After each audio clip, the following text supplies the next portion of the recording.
It was just a 1910 portrait of a girl, until you notice her eyes. The photograph arrived on a Tuesday morning in a cardboard box that smelled of attic dust and forgotten time. Sarah Chen lifted it carefully from layers of yellowed newspaper, her gloved hand steadying the ornate wooden frame. The portrait showed a girl of perhaps 8 or 9 years old, seated rigidly in a high-backed chair against a painted backdrop of pastoral scenery. Her dress was simple but clean, dark fabric with a white collar, and her hair had been carefully arranged in the style of 1910 Boston. Sarah had restored hundreds of photographs in her cramped studio overlooking the Charles River, but something about this one made her pause. The girl's face was solemn, as was typical for portraits of that era when subjects had to remain still for long exposures. But her eyes held something else entirely. Not the usual vacant stare of children forced to sit motionless, but an intensity that seemed to pierce through the decades.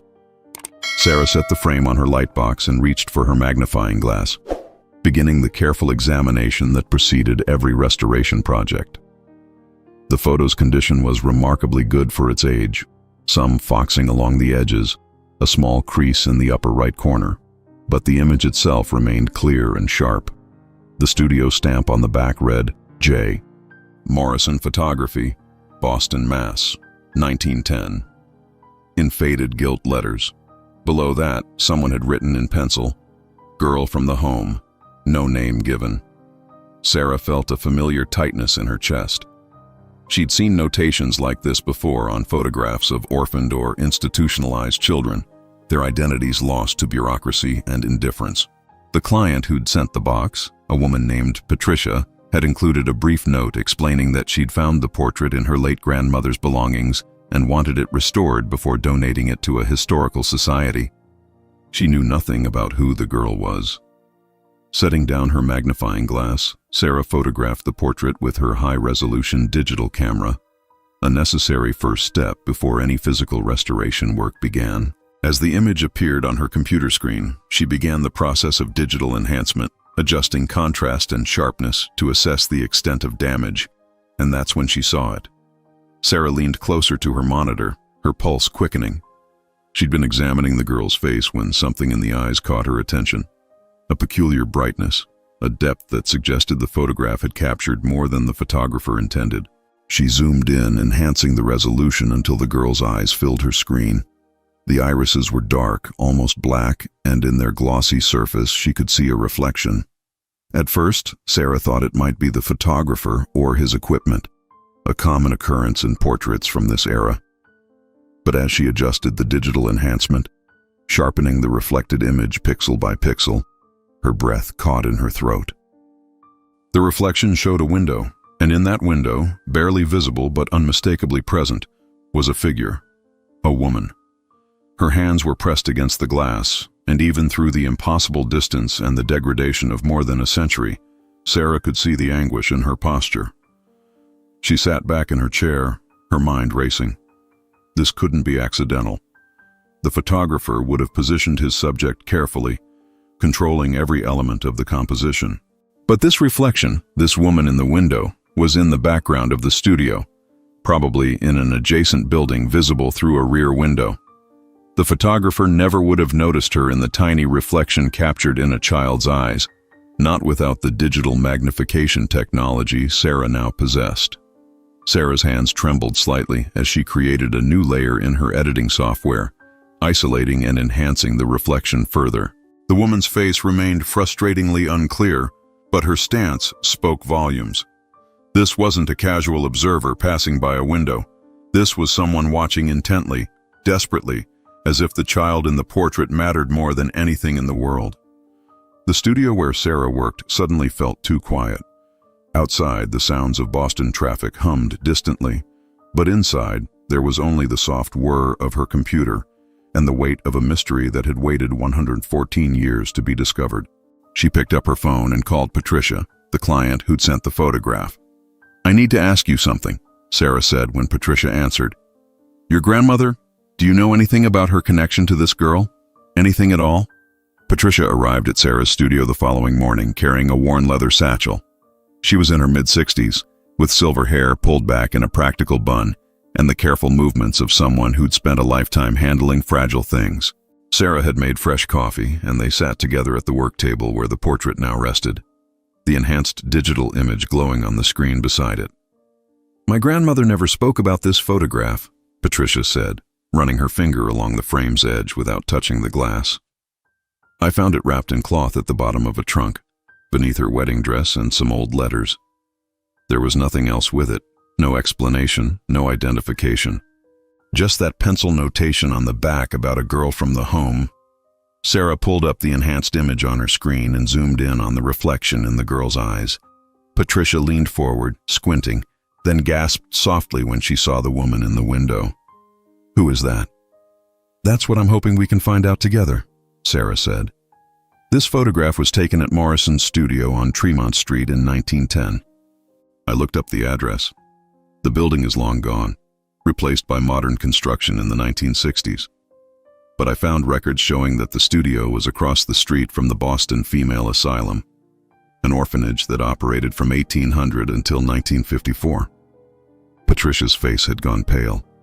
"An orphanage," she whispered. Sarah nodded. The notation on the back, "Girl from the home," probably refers to the asylum.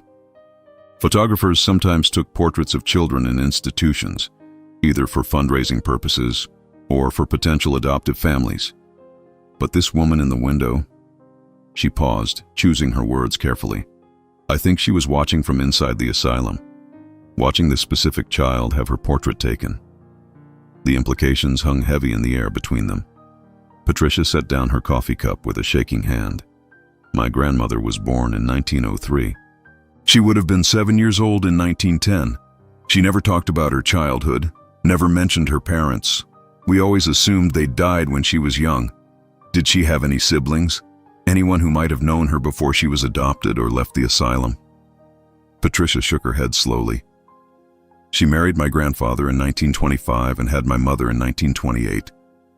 She died in 1998 when I was 35.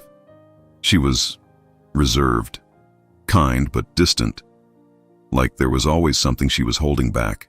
Sarah spent the next 3 days buried in archives. The Boston Public Library's rare books room became her second home, its hushed atmosphere and smell of old paper now familiar comforts. The records of the Boston Female Asylum had been partially digitized, but many documents remained only in their original form. Handwritten ledgers, intake forms, and correspondence filed away in acid-free boxes. She started with 1910, searching for any girls aged 7 to 10 who'd been photographed that year. The asylum had been meticulous in some ways and maddeningly vague in others. Financial records were detailed down to the penny, but the children themselves were often reduced to first names and ages, their backgrounds summarized in a few terse sentences. Surrendered by mother, unable to care for child, or father deceased, mother whereabouts unknown. On the third day, Sarah found something. In a ledger dated March 1910, an entry caught her eye. Child received March 2nd, 1910. Female, approximately 7 years of age. Given name, Catherine. Surname, unknown. Mother signed surrender papers but refused to give family name. Child shows signs of good prior care, quiet disposition. Portrait commissioned April 15th for placement files. April 15th, 1910. Sarah's pulse quickened as she cross-referenced with her notes. The Morrison Studio stamp on the photograph's backing had been dated April 1910, though not to a specific day. She photographed the ledger page with her phone, then continued searching for any mention of Catherine in subsequent records. What she found troubled her deeply. Catherine appeared sporadically in the records over the next 2 years. Notes about her education, her health, her behavior. Then, in June 1912, a final entry. Catherine, age 9, departed June 18, 1912. Placed with family, name withheld per request. Records sealed. Sealed records meant adoption, but in 1912, adoptions were often informal arrangements with minimal documentation. The asylum's practice of withholding adoptive family names made tracing Catherine's fate nearly impossible through conventional means. But Sarah had noticed something else in the ledger. Next to many entries about Catherine was a marginal note in different handwriting, added later. Mother visited, Advised child unavailable. Someone had been coming back. Someone had been trying to reclaim this child. And if Sarah's instinct was correct, that someone had been standing in the asylum's window, watching as Catherine's portrait was taken across the street, unable to reach her own daughter. Sarah contacted Patricia with her findings, and together they made an appointment with the Massachusetts State Archives, where sealed adoption records from institutions like the Boston Female Asylum were sometimes accessible to descendants with legitimate genealogical research purposes. The archivist, a meticulous man named Dr. Raymond Foster, listened to their story with growing interest, examining the photograph and the enhanced digital image of the reflection. "This is extraordinary," he said, adjusting his glasses to peer more closely at the screen. "The level of detail captured in this reflection, I've never seen anything quite like it. As for the records, I can search for any Catherine adopted from the Boston Female Asylum in 1912, but you must understand that without a surname, this will be extremely difficult. Many of these records were deliberately vague to protect the privacy of adoptive families." What Dr. Foster did find after 2 hours of searching through microfiche and archived documents was a bureaucratic miracle, a cross-reference. In 1912, Massachusetts had begun requiring adoption petitions to be filed with the probate court. Among the records from Suffolk County Probate Court, there was a petition filed in June 1912 for Catherine, a minor child, age approximately 9 years, currently residing at Boston Female Asylum. The petition had been filed by a couple named William and Dorothy Harrison from Brookline, both listed as of good moral character and sufficient means. But attached to the petition was something unusual, a letter of objection. The letter, written in a careful hand on cheap paper, read, "I am the mother of the child called Catherine. I did not abandon her but was forced by circumstance to place her temporarily in care. I have been attempting to reclaim my daughter for 2 years. I have employment now and means to support her. Please do not grant this adoption." The letter was signed, Mrs. Eleanor Finch, 42 Charter Street, Boston. Patricia's hand went to her mouth. Sarah felt the room tilt slightly, the weight of history pressing down on them. Eleanor Finch. Finally, a name. But Dr. Foster was already shaking his head as he read further into the file. "The objection was denied," he said quietly. "The court ruled that Mrs. Finch had voluntarily surrendered her parental rights in 1910, and that the child's best interests would be served by the adoption. The petition was granted June 25, 1912. The address on Charter Street led Sarah and Patricia to Boston's North End, where narrow streets wound between brick buildings that had stood since before the Revolution. Number 42 was gone, replaced decades ago by modern housing, but the city's property records revealed that in 1910, the building had been a crowded tenement housing primarily Irish and Italian immigrant families. Sarah began searching census records, death certificates, and city directories for any mention of Eleanor Finch. What emerged was a heartbreaking portrait of struggle and determination. Eleanor had arrived in Boston from Ireland in 1902, pregnant and unmarried. She'd found work as a seamstress in a Haymarket garment factory, living in a single room with her daughter Catherine. Then, in early 1910, the factory had burned. Newspaper accounts of the fire were horrific. 13 workers dead, dozens injured, and hundreds left unemployed. Eleanor had survived with burns on her hands and arms, but she'd lost her job and her ability to work. With no income and mounting debts, she'd been faced with an impossible choice: watch her daughter starve with her, or surrender her temporarily to the asylum until she could recover and find new employment. What Eleanor couldn't have known was that the Boston Female Asylum rarely returned children to their mothers. The institution operated on the belief that poor mothers were inherently unfit, and that children were better served by being placed with wealthier families. When Eleanor had recovered and found work as a laundress 6 months later, the asylum had refused to return Catherine, citing regulations and the child's adjustment to institutional life. Sarah found records of Eleanor's visits to the asylum, at least 24 between 1910 and 1912, each one noted in the margins of the institutional ledgers. She'd been persistent, desperate, but the asylum's administrators had remained unmoved. Then came the notice of the adoption petition, Eleanor's letter of objection, and the court's final denial. After that, Eleanor disappeared from the records. No death certificate in Massachusetts, no further employment records, nothing. It was as if she'd ceased to exist. Patricia wept as Sarah showed her the documents, the photograph of young Catherine lying between them on the table like an accusation. "My grandmother never knew," Patricia said. "She never knew her mother had tried so hard to get her back." The breakthrough came from an unexpected source. Sarah had posted about her research in a genealogical forum, hoping someone might have information about Eleanor Finch or the Harrison family who'd adopted Catherine. 3 days later, she received a message from a woman named Claire Brennan in Portland, Maine. "I think Eleanor Finch was my great-great-grandmother," the message read. "I've been researching my family tree and found records of a woman by that name who moved to Portland in 1913. She worked as a housekeeper for a doctor's family and never married. She died in 1956. But here's the strange part. My grandmother told me that Eleanor had a locked trunk she never opened, and inside it were letters. Letters she'd written but never sent. When Eleanor died, my grandmother read them. They were all addressed to Catherine." Sarah's hand shook as she typed a response. Within an hour, she was on the phone with Claire, who lived in a renovated Victorian house on Portland's East End. Claire's voice was warm but tinged with sadness as she explained what her grandmother had told her years before. Eleanor wrote to Catherine constantly, letters describing her day, her thoughts, her regrets. She wrote about the fire, about the moment she had to surrender Catherine to the asylum, about every failed attempt to get her back. My grandmother said there were over 100 letters spanning 40 years, from 1912 until just before Eleanor died. She never sent them because she had no way to find Catherine after the adoption. The records were sealed, and the asylum wouldn't help her. "Do you still have the letters?" Sarah asked, barely breathing. There was a long pause. "I have about 30 of them. My grandmother kept some before the family dispersed.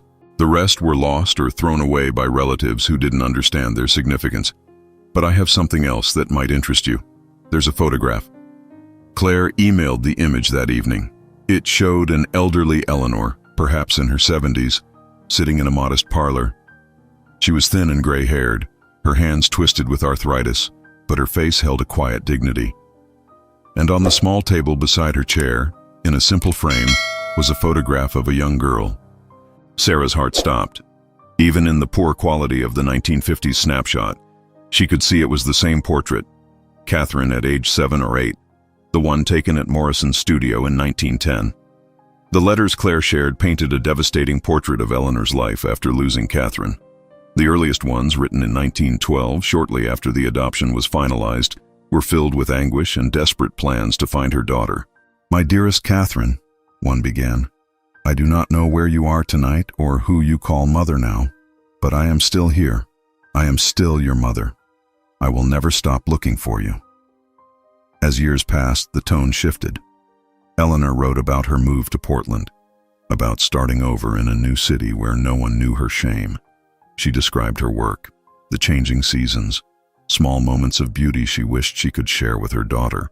By the 1920s, the letters had become a form of meditation, a way of keeping Catherine present in her life, even as the possibility of reunion faded. "I saw a girl today who reminded me of you," Eleanor wrote in 1923. She was perhaps 15 or 16, walking with her mother outside the library. They were laughing together, and the girl's hand was linked through her mother's arm. I stood there watching until they disappeared around the corner, and I wondered, does some other woman receive such affection from you? Does she know what it cost me to give you up? Does she deserve the privilege of being called your mother? But it was a letter from 1938 that broke Sarah's heart completely. Eleanor was 58 years old and had just learned she had cancer. "My dearest Catherine," she wrote in her still careful hand, "I am dying, and I will die without ever seeing you again, without ever telling you that I loved you, that I never wanted to leave you, that every day of my life has been haunted by your absence. I hope you are happy. I hope the life I could not give you has been good. I hope you never knew that you were unwanted, because you were wanted, my darling girl. You were wanted more than breath itself." Sarah called Patricia immediately and read her the letter over the phone.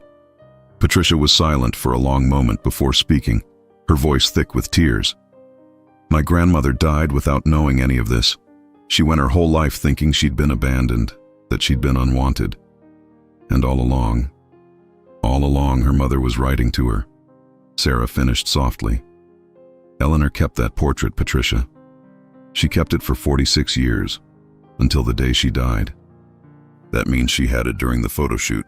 She must have gotten a copy somehow, or maybe she commissioned it herself before surrendering Catherine. And that day when the photographer was taking the portrait across the street, she was watching, Patricia whispered. She was standing in the window, watching her daughter, unable to reach her. The final pieces of the puzzle came together through a combination of genealogical research and historical documentation. Sarah discovered that Dorothy Harrison, who'd adopted Catherine, had kept a journal throughout her life. The journals had been donated to the Massachusetts Historical Society after Dorothy's death in 1967, and they contained several entries about Catherine. The most revealing entry was dated July 1912, just weeks after the adoption was finalized. Catherine is adjusting to her new home, though she remains withdrawn. She asks frequently about her other mother and seems confused about why she cannot see her. William believes we should discourage such talk, that it's best for the child to forget her past entirely. I am not certain this is wise, but I defer to his judgment. We have given her a new surname and a fresh start. Surely that is kindness enough. Over the following years, Dorothy's entries documented Catherine's transformation from a quiet, watchful child into a reserved young woman who never spoke of her early life. When Catherine married in 1925, she signed the marriage certificate with her adoptive surname, and when her daughter, Patricia's mother, was born 3 years later, Catherine told her nothing of her origins. But Sarah found one final document that suggested Catherine had not forgotten entirely. In Catherine's own papers, discovered among Patricia's grandmother's effects after her death, was a small notebook. Most of its pages were filled with household accounts and shopping lists, but on the final page, written in elderly, shaking handwriting, were 2 lines. I remember a woman's face in a window. I remember someone watching me with love. Patricia wept when Sarah showed her the notebook. She did remember, she said. Somewhere deep down, she remembered her mother watching her. The photograph now took on its full meaning. It was more than just a portrait of an orphaned child. It was a moment of connection frozen in time, preserved accidentally in the tiny reflection captured in a 7-year-old's eyes. Eleanor had been there watching her daughter, loving her from a distance, unable to bridge the gap that poverty and bureaucracy had created between them. And Catherine, whether she consciously remembered or not, had carried that moment with her for the rest of her life. 6 months after the investigation began, Sarah organized a small gathering at the Massachusetts Historical Society. Claire came down from Portland with the remaining letters and Eleanor's photograph. Patricia brought her grandmother's belongings, including the original portrait and the notebook. Dr. Foster attended, along with several genealogists and historians who'd become invested in the story. Sarah had prepared a presentation, but as she stood before the group with the enhanced image of Catherine's portrait displayed on a large screen, she found herself struggling for words. Finally, she simply told the story as it had unfolded: the photograph in a box, the reflection in a child's eyes, the mother who never stopped loving her daughter, and the daughter who carried a fragment of memory her entire life. This photograph represents a tragedy, Sarah said, but also a testament to the enduring power of maternal love. Eleanor Finch lost her daughter to circumstances beyond her control, but she never surrendered her connection to Catherine. She wrote letters for 40 years, knowing they would never be sent.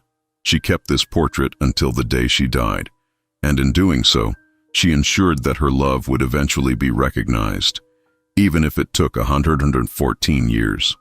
The Historical Society agreed to display the portrait along with Eleanor's letters and Catherine's notebook as part of an exhibit on immigration, poverty, and family separation in early 20th century Boston.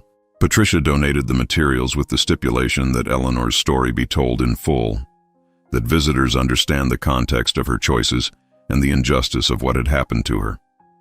On the day the exhibit opened, Patricia stood before the portrait for a long time, studying the little girl who would become her grandmother. Sarah stood beside her, and together they looked at the enhanced digital image showing Eleanor in the window, a ghost of history, finally visible after more than a century. "She was there," Patricia said softly. "My great-grandmother was there, watching over her daughter, even when she couldn't touch her or hold her. That love crossed decades, crossed death itself. And now we know. Now Catherine's daughter knows her grandmother was loved, was wanted, was never forgotten." The portrait hung in its place of honor, no longer just a forgotten photograph of a nameless orphan, but a bridge between past and present, between a mother's enduring love and a family's rediscovered history. And in the little girl's eyes, if you looked closely enough, you could still see the reflection of a woman at a window, her hands pressed against the glass, watching over the daughter she would never stop loving.